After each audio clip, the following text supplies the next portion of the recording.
2026-27க்கான மத்திய நிதிநிலை அறிக்கை மிகுந்த ஏமாற்றம் அளிக்கிறது. 5 மாநில சட்டமன்றங்களில் தேர்தல் வருவதால் அந்த மாநிலங்களுக்கு அதிக ஒதுக்கீடுகள் செய்யப்படும் என்றெல்லாம் எதிர்பார்த்து இருந்ததெல்லாம் ஏமாற்றத்திலே போய் முடிந்திருக்கிறது. அதை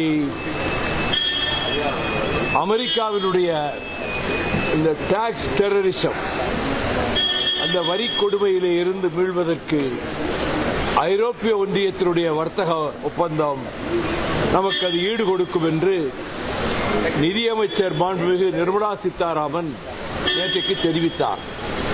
ஆனால் ஐரோப்பிய ஒன்றியத்தினுடைய வர்த்தக ஒப்பந்தம் 23 நாடுகளினுடைய ஒப்புதலை பெற்று 2027 ஏப்ரலுக்கு பின்னர் தான் நடைமுறைக்கு வரும்.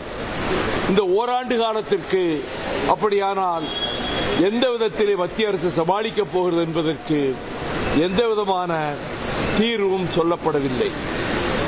அது மட்டுமல்ல, கச்சா எண்ணெய் விலை $50 இருக்கிற இந்த நிலையில் கூட பெட்ரோல் டீசல் விலை குறைக்கப்படவில்லை. கோவை, கரூர், ஈரோடு, திருப்பூர் ஆகிய இந்த பகுதிகளினுடைய நூற்பாலைகளுக்கோ அல்லது அந்த தொழிலுக்கோ ஊக்கமளிக்கின்ற வகையில் எந்தவிதமான திட்டமும் அறிவிக்கப்படவில்லை. அது மட்டுமல்ல, 11.7 லட்சம் கடன் நாங்கள் வாங்கப் போகிறோம் என்று சொல்லியிருக்கிற நிலையில் 7% வளர்ச்சியை நாங்கள் நெருங்கி விடுவோம் என்று சொல்லுவது ஏற்கத்தக்கதாக இல்லை. புற்றுநோய் போன்ற நோய்களுக்கு அவர்கள் சுங்க வரியை குறைத்திருப்பது வரவேற்கத்தக்கது. ஆனால் மொத்தத்தில் மெட்ரோ திட்டங்கள், கோவை, மதுரை, இந்த மெட்ரோ திட்டங்களுக்கு அறிவிப்பும் இல்லை.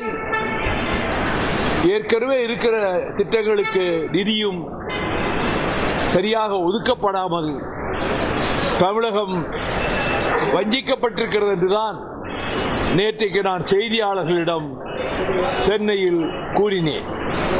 ஏதாவது கேட்கறதுனா கேளுங்க. அந்த மாதிரி கோஷத்தை நாங்கள் என்றைக்கும் வைக்கவே இல்லை. தொடக்கத்திலிருந்து இந்த பற்றி எந்த விதமான கோரிக்கையும் நாங்கள் வைக்கவில்லை. அப்படிப்பட்ட கோரிக்கை வைக்கிற நோக்கமும் இல்லை. திராவிட முன்னேற்றக் கழகம் நிச்சயமாக தனிப்பெரும்பான்மை பெறும். தனிப்பெரும்பான்மையோட மீண்டும் இன்று தமிழக முதல்வராக இருக்கிற மாண்புமிகு தளபதி ஸ்டாலின் அவர்கள் முதலமைச்சராக 26க்கு பிறகும் பொறுப்பேற்பார்கள். திராவிட மாடல் ஆட்சி தொடரும்.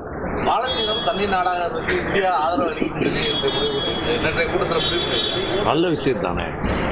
பாலஸ்தீனத்தை பண்டித ஜவஹர்லால் நேரு அவர்கள் காலத்திலிருந்து நாம் ஆதரித்து வந்திருக்கிறோம்.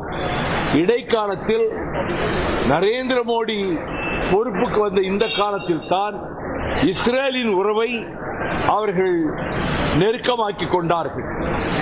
பாலஸ்தீனத்திற்காக ஐநா மன்றத்திலோ மற்ற இடங்களிலோ இந்தியா குரல் கொடுக்காமல் தான் இருந்து வந்தது. ஆனால் தொடக்கத்திலிருந்து, நேரு காலத்திலிருந்து பாலஸ்தீனம் தனிநாடாக வேண்டும் என்ற கோரிக்கையை தொடக்க காலத்திலிருந்து நாம் ஆதரித்து வந்திருக்கிறோம். எங்கள் நிலைப்பாடும் அதுதான்.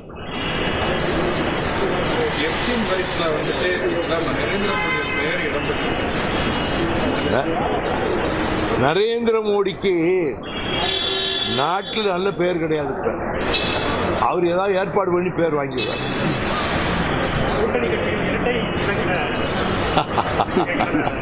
எனக்கு அதெல்லாம் தெரியாது. பேச்சுவார்த்தை குழு அமைக்கப்படணும், பேச்சுவார்த்தை நடக்கணும். அதுக்கு பிறகுதான் இது பற்றியெல்லாம் யாரும் சொல்ல முடியும். அதிமுக குழு எப்ப அமைக்க போறீங்க? அவங்க திராவிட முன்னேற்ற கழகம் குழு அமைத்த 3 மணி நேரத்திற்குள்ளாக எங்கள் குழு அமைக்கப்படும். அதையெல்லாம் இப்ப சொல்ல முடியுமா? அதெல்லாம் மற்ற தலைவர்கள் அவங்க மனசுக்கு தோன்று சொல்றாங்க. நாங்க அப்படிலாம் சொல்ல மாட்டோம். நிச்சயமாக இருக்கும்.